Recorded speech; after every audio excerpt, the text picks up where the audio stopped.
Assalamualaikum warahmatullahi wabarakatuh. Waalaikumsalam warahmatullahi wabarakatuh. Alhamdulillahilladzi syarafana bi khatamil anbiya'i wal mursalin. Asyhadu an la ilaha illallah wahdahu la syarika lah.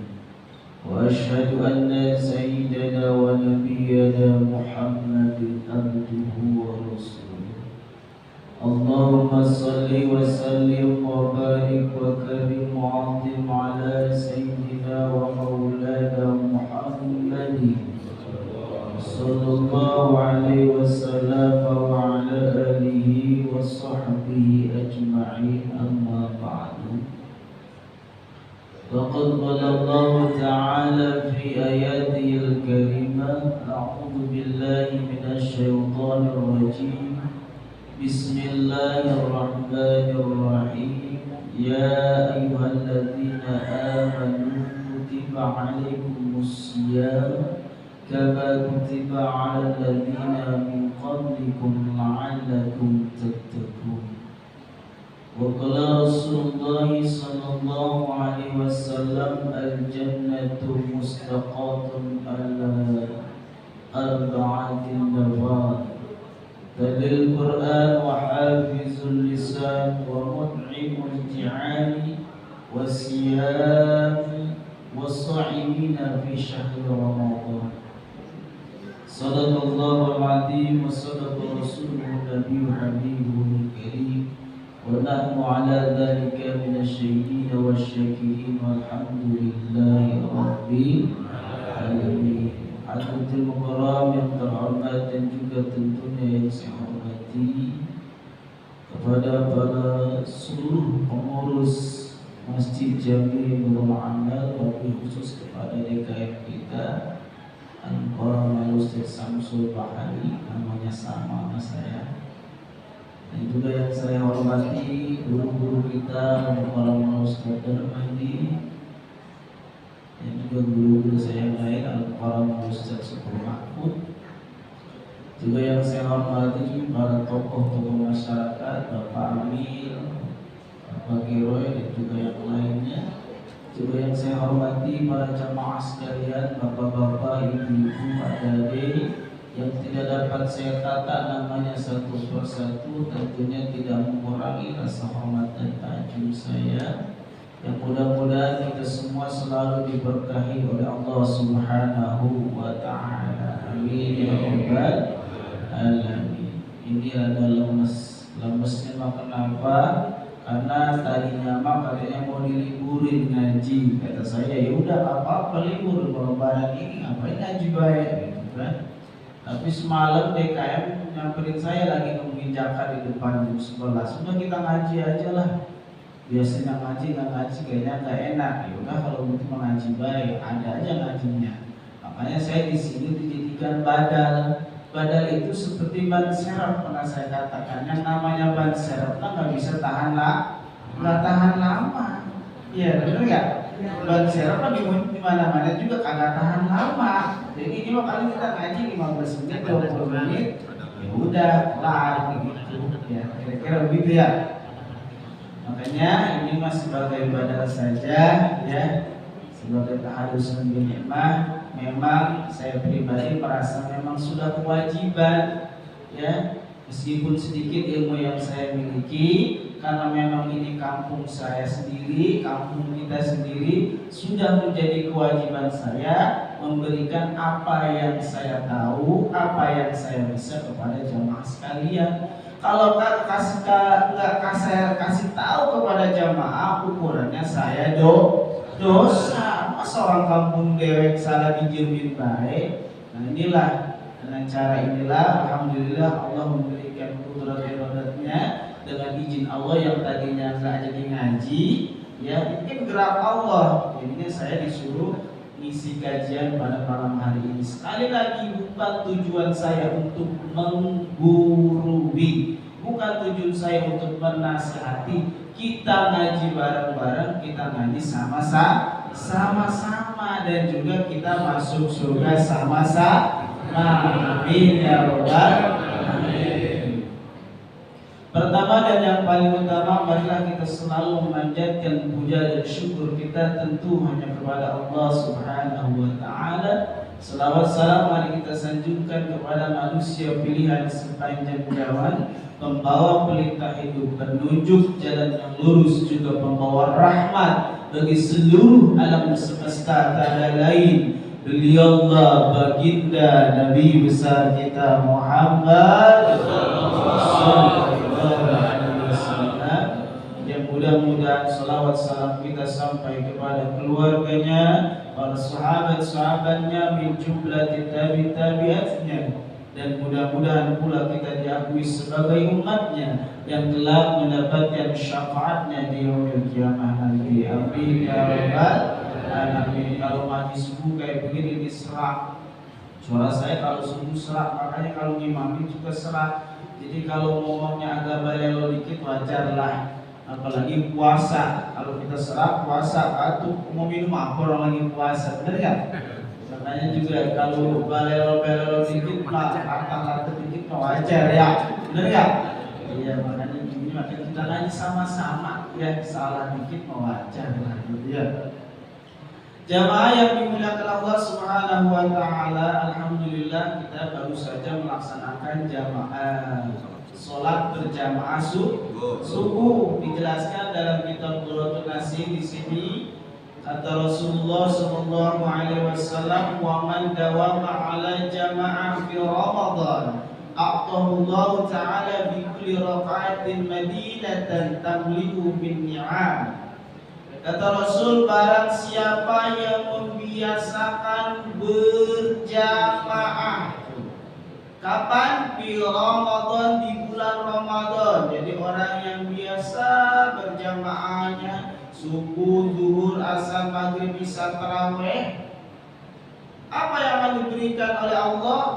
Allah Ta'ala di kulli rakaatin, Allah akan memberikan di setiap rakaat itu madinatun, yaitu sebuah kota, tamli'u minan ni'am, yang dipenuhi dengan kenikmatan. Satu rakaatnya dikasih kenikmatan satu kota. Luar biasa. Itu kalau orang yang mendawamakan, membiasakan jamaah di bulan Ramadan. Makanya yang biasa sholat berjamaah di bulan Ramadan, mudah-mudahan dikasih kenikmatan satu kota. Alhamdulillah. Jamaah yang dimuliakan Allah Subhanahu wa taala, kita berpuasa tentu ini yang namanya ibadah. Karena kita diciptakan oleh Allah tidak lain dan tidak bukan, tugas kita adalah untuk ibadah. Kata Allah, ya ayuhan nas ubudu rabbakumul ladzi khalaqakum. Hai manusia, beribadahlah kepada Zat yang telah menciptakan kalian. Yang nyiptain kita siapa, Pak? Allah. Yang nyiptain kita siapa, Bu? Allah, ya. Karena Allah yang nyiptain kita, maka sudah sewajarnya, sudah sepantasnya kita beribadah kepada Allah. Tapi yang namanya ibadah itu ada beberapa paketan, bukan hanya makanan doang, Bu, ada paketannya. Bukan baju doang, ada paketannya. Bukan internet doang, ada paketannya. Ibadah juga ada paketannya. Ibadah itu ada paketan per detik, ada paketan per hari, ada paketan per minggu, ada paketan per bulan, ada paketan per tahun. Itu ya. Jadi ibadah ada paketannya, bukan cuma makan, bukan cuma baju, bukan cuma internet. Ternyata ibadah juga ada paketannya. Tapi yang akan kita bahas pada pagi hari ini cuma dua, paketan yang per detik dan juga paketan yang per tahun. Soalnya kalau kita bahas semua ukurannya tambah serat gitu ya. Baik, kita bahas yang pertama, paketan per detik. Apa ibadah paketan per detik? Apa? Zikrullah, yaitu berzikir kepada Allah. Jadi berzikir itu bisa per detik. Setiap hembusan nafas kita itu bisa berzikir kepada Allah. Benar nggak? Setiap detik bisa kita berzikir. Bisa kita nafas Allah. Itu bisa, itu per detik. Namanya ibadah paketan per detik. Makanya harus kita biasakan berzikir per detik. Setiap detik kita berzikir kepada Allah Subhanahu wa ta'ala. Itu paketan yang pertama adalah berzikir kepada Allah. Lafaz zikir banyak, ada yang tasbih, tahmid, tahlil. Yang penting lafaznya itu mengandung lafaz Allah. Kata ulama kullu lafzin bilafzil jalalah bahwa zikrun. Setiap lafaz yang mengandung lafaz Allah maka itu disebut zikir. Seperti tahlil la ilaha illallah, tasbih subhanallah, itu kan takbir Allahu Akbar. Kalau Allahu Akbarnya banyak jadi takbiran. Bentar lagi ini mudah-mudahan kita panjang umur, amin ya rabbal. Kalau tahlilnya banyak jadinya tahlilan, la ilaha illallah, la ilaha illallah, gitu ya. Itulah yang disebut ibadah paketan per detik, yaitu berzikir kepada Allah. Tapi ingat, zikir itu terbagi dua, ada zikir zahar, ada zikir sir. Apa itu zikir zahar? Zikir zahar itu adalah zikir yang diucapkan dengan lisan kita, minimal terdengar oleh kuping kita. Ingat, minimal terdengar oleh kuping kita, maksimal sekeras-kerasnya tanpa batas. Kan yang suka zikir ini, kita mau buka puasa, arti menghadap kita mau zikir, benar gak? Nah, itu zikir zahar, minimal terdengar oleh kuping kita seperti itu terdengar oleh kuping kita, itu namanya zikir zahar. Maksimalnya sampai sekuat-kuatnya, ya. Loh, kenapa harus keras-keras? Kenapa harus kencang-kencang? Allah mah enggak tuli, benar enggak? Allah mah enggak budek. Tapi Allah pernah berfirman dalam surat Al-Baqarah, "Fa in qasat qulubuhum min ba'di dzalika fahiya kal hijarah aw qasatu qaswah." Hati manusia kalau udah keras itu lebih keras daripada batu. Bener nggak? Orang kalau udah hatinya keras, boro-boro mau sholat, boro-boro mau dengerin nasihat orang, susah hati udah keras. Terus kalau hati udah keras kayak batu, ketoknya kira-kira supaya hancur, pakai ketokan yang kencang apa ketokan yang pelan? Ketokan yang kencang supaya hancur. Bagaimana cara untuk supaya kencang? Minusani adalah kitab minusani diterangkan bidor bisadi, dengan pukulan yang keras. La ilaha illallah, la ilaha illallah. Illallahnya tembakan ke hati dari pentil susu kita, dua jari ke bawah. Illallah. Dalam dimutorkan seperti itu. Makanya kalau hati kita pengen adem, pengen lemes, nggak keras, banyak-banyaklah berzikir. Zikirnya jangan zikir diam aja, tapi rada keras supaya hancur nih. Hati yang keras supaya hancur. Itu zikir jahar, ya. Minimal terdengar oleh kuping kita, maksimal sekeras mungkin, sekuat-kuatnya tuh kita kalau zikir dan sekuat-kuatnya. Yang penting jangan ganggu orang lain. Itu zikir yang pertama. Yang kedua, zikir sir. Zikir sir itu zikir yang hanya di dalam hati, enggak terdengar oleh kuping kita sendiri. Itu sir di dalam hati. Yang zikirnya biasanya orang kayak gini, ngomongnya zikir, terus makannya zikir, diamnya zikir, sampai tidurnya pun berzikir. Tuh yang zikirnya sir di dalam hati. Zikirnya dalam hati. Biasanya kata ulama tasawuf disebutnya orang ini ma'rifatullah, taqarrub bil Allah, selalu mengingat Allah begitu. Kira-kira bisa kayak begitu kita? Insya Allah, apalagi didukung oleh guru ya, insya Allah bisa. Allah. Makanya inilah yang disebut zikir per detik, supaya kita bisa zikir per detik itu ya. Nah, kenapa kita dianjurkan untuk berzikir? Kata Rasul ya, zikir itu bisa membentengi hati kita. Zikir itu bisa membentengi hati kita, buat pintu di hati kita, buat jendela di hati kita, buat pagar di hati kita. Sebab kalau hati kita tidak dibentengi dengan zikir, itu sama saja dengan rumah tanpa pintu, tanpa jendela. Kira-kira rumah kita kalau nggak ada pintunya, nggak ada jendelanya, nggak ada pagarnya, apa baik masuk kebok, masuk kambing, masuk garong, apalagi maling, ya pasti, benar nggak? Iya, kalau tidak dibentengi, kalau tidak ditutup dengan pintu. Begitu juga hati kita, kalau tidak suka berzikir, maka tidak ada benteng di hati kita, tidak ada penutup, tidak ada jendela, tidak ada pintu. Kalau hati kita tidak ada bentengnya, tidak ada pintunya, tidak ada pagarnya, maka segala penyakit hati akan masuk ke dalam hati kita.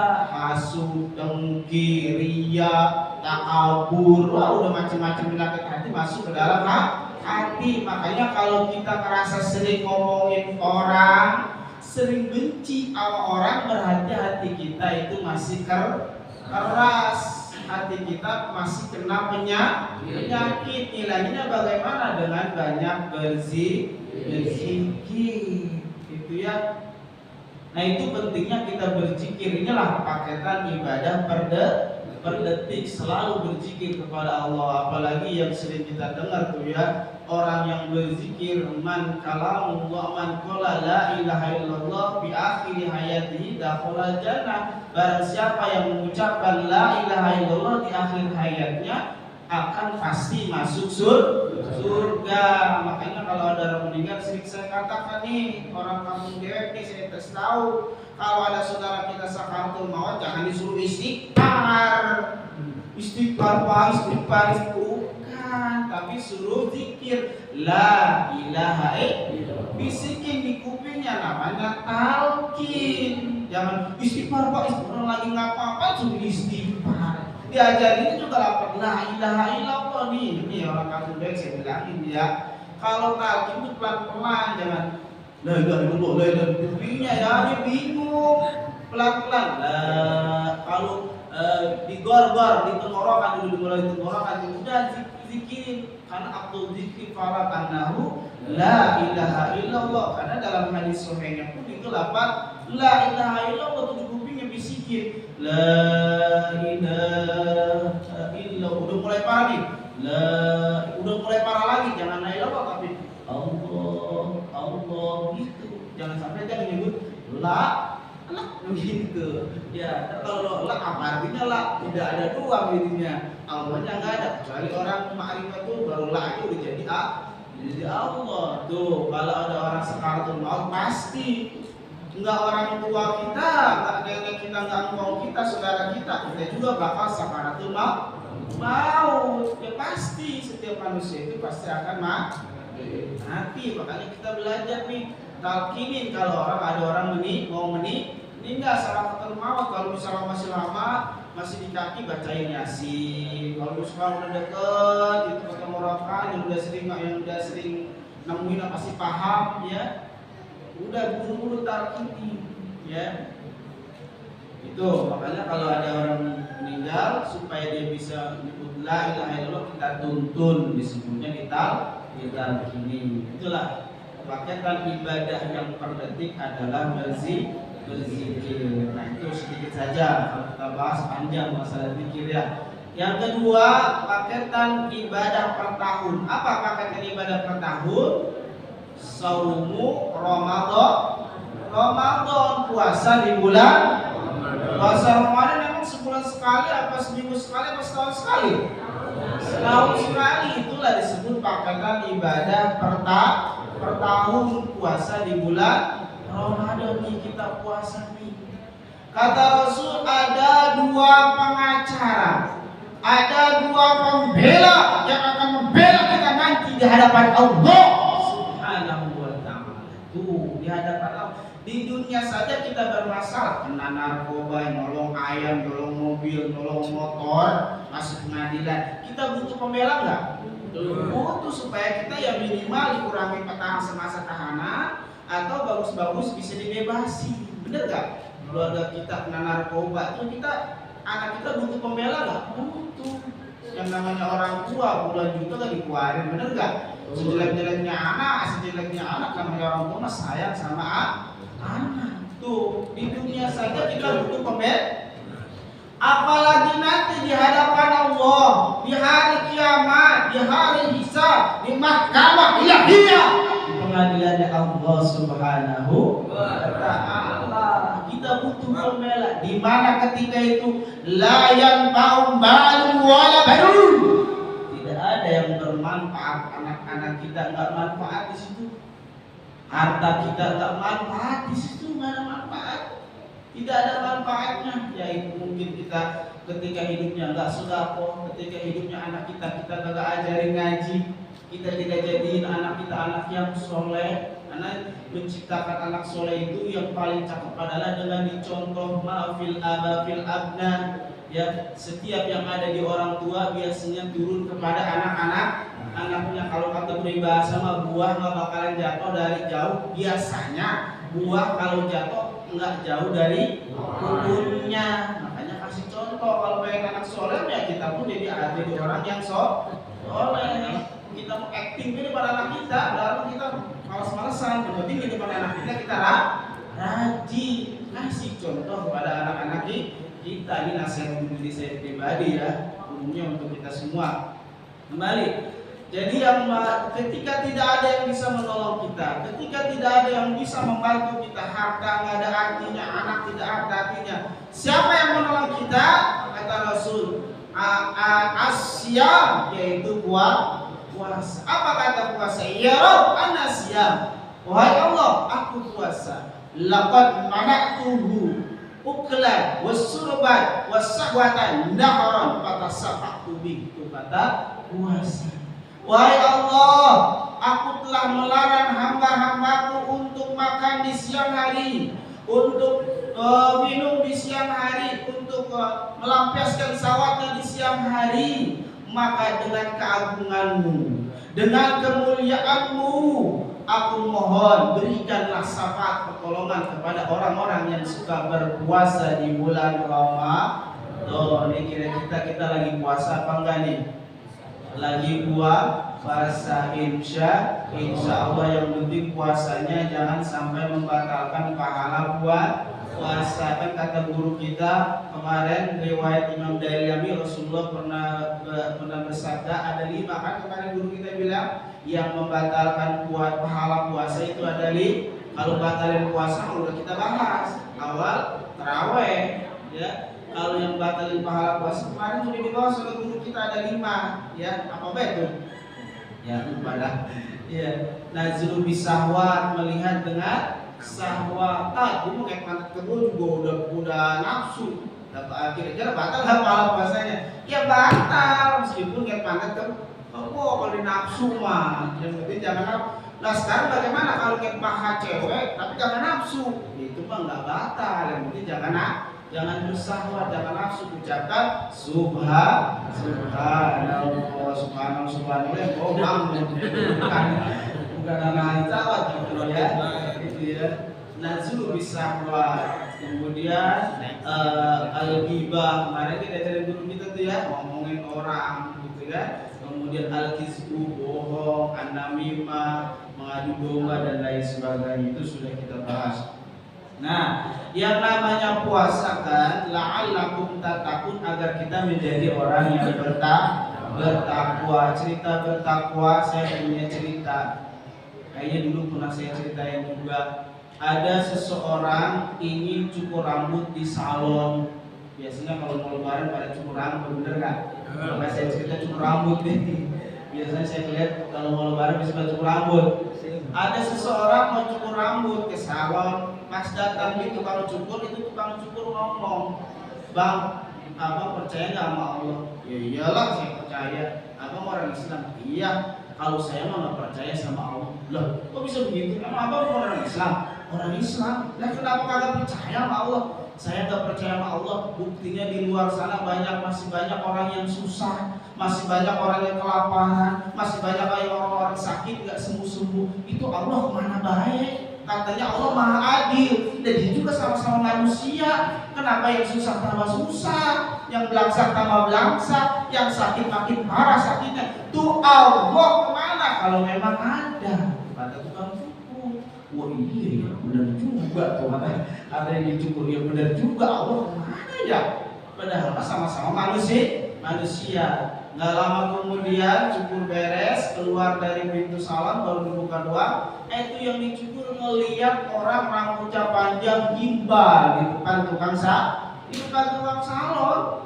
Pasti orang yang cukurnya bilang, "Bang, saya punya jawabannya." Apa emang? Saya juga nggak percaya ada tukang cukur. Loh, lu bilang kayak begitu baru sih gua cukur. Itu buktinya di depan ada orang rambutnya gondrong gimbal kok abang gak cukur kalau memang ada tukang cukur. Hei, bang, bukannya nggak mau saya cukur, emang dianya kagak minta sama saya. Kalau dia minta nggak perlu bayar, saya cukurin tuh orang yang depan salon saya. Nah, si yang dicukurin langsung jawab, begitu juga Allah. Kalau kita mau minta sama Allah, mau bertakwa sama Allah, maka urusan kita akan menjadi mudah. Pernah saya katakan kan begitu? Kalau kita mau angkat tangan, insya Allah akan turun tangan, benar nggak? Kalau kita mau angkat tangan, insya Allah akan turun. Kalau Allah udah turun tangan, mah masalah jadi gampang. Kalau Allah udah turun tangan mah ya kagak punya duit mau lebaran, minta sama Allah jangan manusia. Tapi mintanya iya karena abudu wa iya nasta'in, ibadah dulu baru minta ya, ibadah dulu yang benar, minta ke Allah, ibadah yang rajin minta ke Allah, baru insya Allah urusan kita dijadikan mudah. Ini mau kira susah, ya Allah hidup saya susah amat, sholat malas, ya Allah hidup saya puasa kagak. Apa yang mau dapat rezeki, bener nggak? Karena mayyattaqillahu yaj'al lahu makhraja. Barang siapa yang bertakwa akan dikeluarkan dari masalah, akan diberikan jalan keluar dari segala masalahnya. Bahkan wa yarzuqu minhu la yahtasib, dapat rezeki dari yang tidak disangka-sangka. Tuh orang yang bertakwa, pegawai pabrik bertakwa, lagi diem kayak nggak bosan dikasih THR, biasanya segini dikasih 2 kali lipat. Itu namanya rezeki yang tidak disangka-sangka. Makanya bertakwa dulu baru minta kepada Allah Subhanahu. Lama kita minta baik, kerja kagak, bener nggak? Lah kita pengen dapat duit, kerja kagak, sambil mau ngasih, bener nggak? Lah bukan kapasitas kita setiap malam zikir, baca Quran, supaya banyak duit. Bukan kapasitas kita mah orang usaha nyari duit. Jangan kita diam berdua zikir itu. Emang kiai, emangnya ustaz, emang abuya zikir juga ada yang nganterin duit. Nah kalau kita siapa nganterin, bener nggak? Sangat usaha mah. Ya emang kapasitas kita tuh nggak usaha. Keyakinan, keimanan kita juga kapasitas yang nggak seberapa. Pengen ujuk-ujuk ada yang bawain duit. Emang kita punya perawat cakep ada yang bawain duit, bener nggak? Iya, makanya usaha nyadar diri. Wah, itikaf nih malam 25 kata Imam Ghazali, kalau puasanya hari Kamis, malam itikafnya malam 25 mau itikaf pas malaman supaya lebih rezeki lancar. Besoknya kerjanya tidur, Bang. Doain sama bos aku, mana kalau kerja? Habis itikaf bos enak banget, lo berhenti. Ya akhirnya malah bener, malah acak-acak. Ya, ada kapasitas masing-masing ibadah itu. Jangan egois, bener nggak? Ada kapasitas masing-masing, jangan egois. Mentang-mentang kata kiai atau usul harus ibadah gini, kerjaan kita yang wajib kita tinggalin. Kita mah kapasitas satu kuli yang kuli, niatnya mah ibadah untuk menafkahkan anak istri. Itu tugas kita mah sesuai dengan kapasitas kita masing-masing. Itu gitu ya. Jadi kalau dengan bertakwa, insya Allah urusan kita akan jadi mudah. Karena itu rizki yang tingkatan teratas ya. Rizki min haitsu la yahtasib itu rizki tingkatan tertinggi, karena ada 4 tingkatan rizki itu. Pernah saya sampaikan. Ada yang rizki yang sudah dijamin sama Allah, ada yang rizki sudah ditentukan sama Allah, ada yang rizki sudah dijanjikan sama Allah, dan yang keempat ini adalah rizki yang tidak disangka-sangka. Rizki yang dijamin sama Allah, setiap manusia yang hidup pasti dirizkikan oleh Allah Subhanahu wa ta'ala. Wa ma min dabatin fil ard illa Allahi rizqu. Setiap yang merayap, yang berjalan di atas bumi pasti dirizkikan sama Allah. Biar dia sakit bertahun-tahun juga tetap dirizkikan sama Allah. Orang ada cecak kegencet pintu berbulan-bulan, kalau dia buka pasti buka jatuh tuh cecak di lepitan kertas. Ternyata masih hidup tuh cecak. Siapa yang masih makan coba?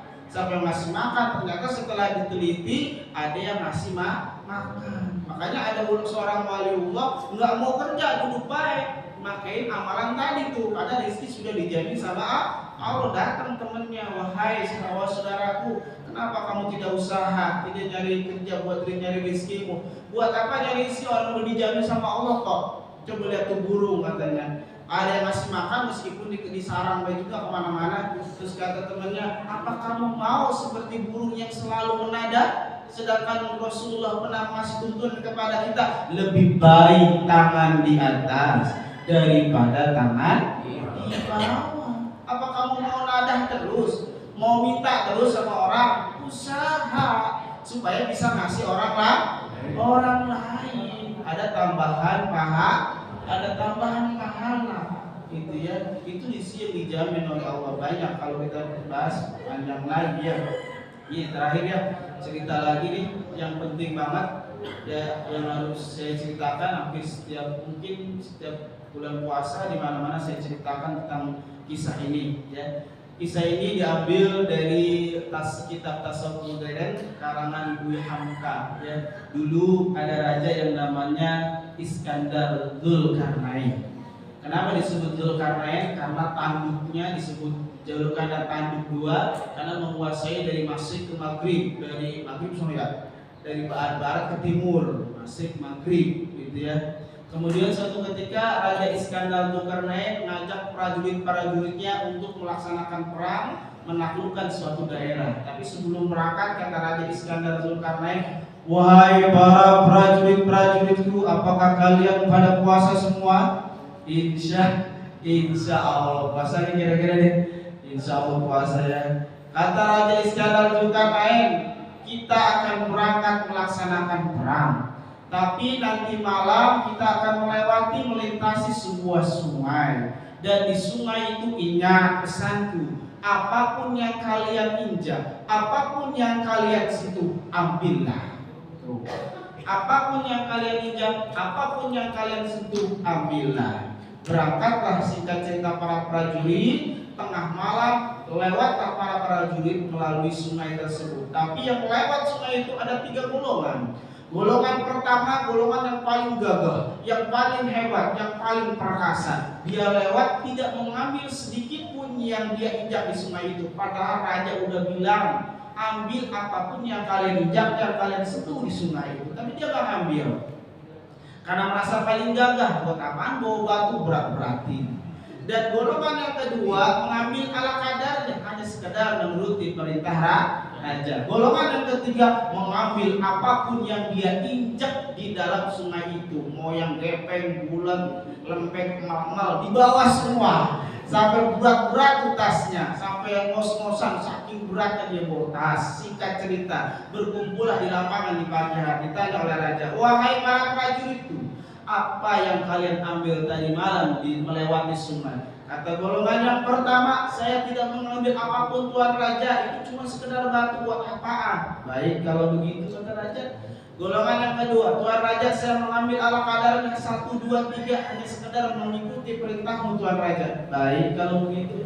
Golongan ketiga, Jadi golongan kedua ya. Sekarang golongan ketiga, apa yang kamu ambil? Semua yang saya sentuh, yang saya injak, semua saya ambil Tuan Raja. Alhamdulillah kalau begitu. Sekarang buka tas kalian, apa isinya? Setelah dibuka, ternyata isinya emas, intan, berlian di dalam tas itu. Ternyata yang di dalam sungai itu isinya bukan batu, tapi emas, permata, intan, berlian. Apa yang terjadi kepada prajurit golongan pertama? Astagfirullahaladzim, ini orang sombong mah kayak begini ini mentang-mentang gagah, kagak mau ngambil dikit-dikit acan dari sungai. Akhirnya dia menyesal. Kemudian golongan yang kedua, ya Allah, tahu begini gua ngambil banyak, senang diiringi dengan penyesalannya. Tahu begitu mau ambil yang banyak, agak tahu solusinya emas mah kelihatan habis malam gitu kan. Dan kata golongan yang ketiga, alhamdulillah, biar berat-berat juga ternyata isinya emas, intan, berlian. Perang belum selesai, belum jadi perang udah kaya, ini mah nggak usah perang juga kagak ngapa-ngapa, kaya udah banyak harta begitu kan. Nah, apa yang dapat kita ambil dari hikmah cerita ini? Sekarang ini kita sedang melewati dikit lagi, sedang melewati bulan yang penuh dengan intan permata, bulan yang penuh dengan keberkahan, bulan yang penuh dengan pahala yang dilipat gandakan. Ada 3 pilihan yang harus kita pilih ketika melewati bulan ini. Yang pertama, apakah kita hanya tidak mengambil sedikit pun keberkahan dari bulan Ramadan ini? Itu pilihan pertama. Pilihan kedua, apakah kita hanya mengambil ala kadarnya dari keberkahan bulan suci Ramadan ini? Ya kalau lagi pengen puasa ya puasa, kalau lagi pengen terawih ya terawih, gitu lagi lemas mau boro-boro mau terawih, asal-asalan kan bulan Ramadan. Tapi pilihan ketiga, apakah kita ingin mengeruk semua keberkahan yang ada di bulan suci Ramadan ini? Kalau kita memilih pilihan yang pertama tanpa mengambil sedikit pun berkah dari bulan Ramadan, maka kita termasuk golongan prajurit yang pertama yang menyesal karena tidak mengambil sedikit pun dari keberkahan bulan suci Ramadan. Kalau kita mengambil ala kadarnya saja, lagi puasa-puasa, lagi terawih pengen terawih, lagi kagak malas-malesan. Nah, kita tergolongkan prajurit yang nomor kedua yang senang tapi diiringi dengan penyesalan. Kenapa bisa menyesal? Umur tidak ada yang tahu. Ntar kalau kita udah mau meninggal, baru kita mikir, ya Allah, kita udah meninggal, ya Allah, padahal mau puasa kemarin puasa gua terakhir. Kenapa nggak ibadah maksimal asal-asalan? Jatuhnya udah dicabut nyawa duluan tuh, ya. Kita nyesel karena asal-asalan nih manfaatkan. Tinggal beberapa hari lagi, ya. Tinggal beberapa hari terawih pulin, tanggung nih.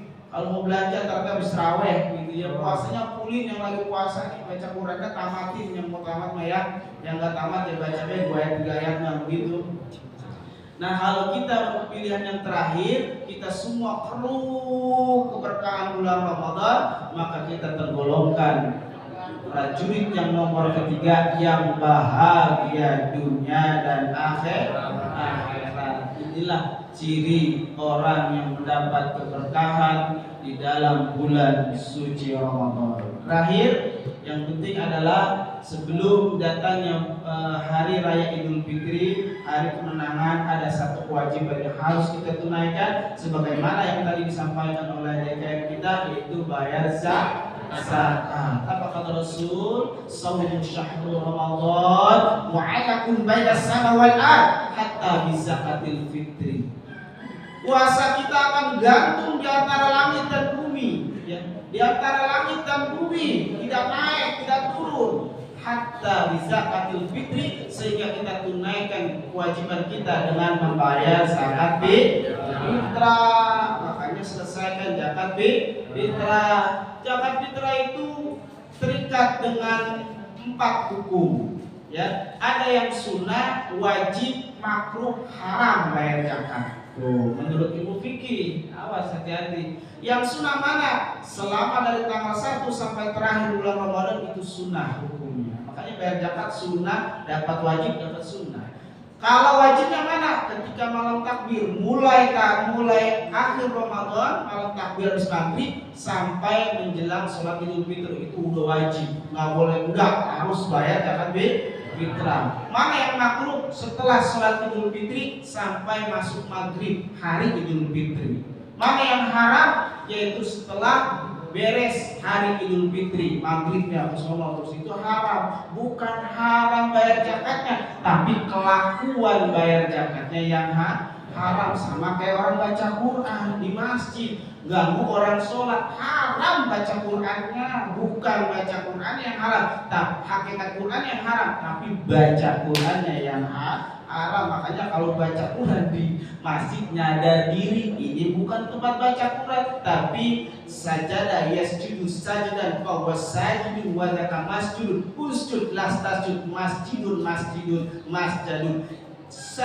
Masjid itu adalah isi makan, tempat sujud, tempat sholat, bukan tempat tilawatil Quran. Kalau mau baca di masjid nyadar diri, ini bukan tempat baca Quran. Kalau ada yang sholat ya pelanin dikit baca Qurannya. Kalau nggak ada baru sesat-sesatnya juga nggak jadi masalah karena masjid itu tempatnya sujud. Kalau ada yang sholat mah janganlah itu ya, hati-hati baca Quran. Kalau ada yang sholat mah jangan kesat. Kita menganggapan enak baik ada pahala, padahal mah dosa kelakuan kita kayak gitu, ganggu orang sholat nggak nyadar diri orang di masjid kok gitu ya. Jadi itu terakhir bayarlah zakat fitrah. Kangen juga ya ngomong kagak kerasa ini ngomong baik. Dalam banyak banget karena waktunya ya sudah siang ya. Mudah-mudahan apa yang kita kaji ini bisa bermanfaat khususnya untuk diri saya pribadi dan umumnya untuk jamaah sekalian. Harapan kita tidak ada lain, mudah-mudahan dengan berpuasa segala urusan kita dipermudah oleh Allah Subhanahu wa taala. Dengan berpuasa rezeki kita dipermudah oleh Allah Subhanahu wa taala. Dengan berpuasa segala hajat-hajat kita dipermudah oleh Allah Subhanahu wa taala. Dan dengan berpuasa Allah tambahkan ketakwaan kita kepada Allah Subhanahu wa taala. Dengan berpuasa pula mudah-mudahan anak-anak kita, cucu kita dijadikan anak-anak yang soleh dan soleha, keluarga kita dijadikan keluarga yang sakinah, mawadah, warahmah, dan ketika maut menjemput kita mudah-mudahan kita semua dimautkan dalam keadaan husnul khatimah, mendapatkan surga Allah Subhanahu wa taala. Al-Fatihah. Bismillahirrahmanirrahim. Alhamdulillahirabbil alamin arrahmanir rahim maliki yaumiddin iyyaka na'budu wa iyyaka nasta'in ihdinas siratal mustaqim siratal ladzina an'amta 'alaihim ghairil maghdubi 'alaihim waladdallin.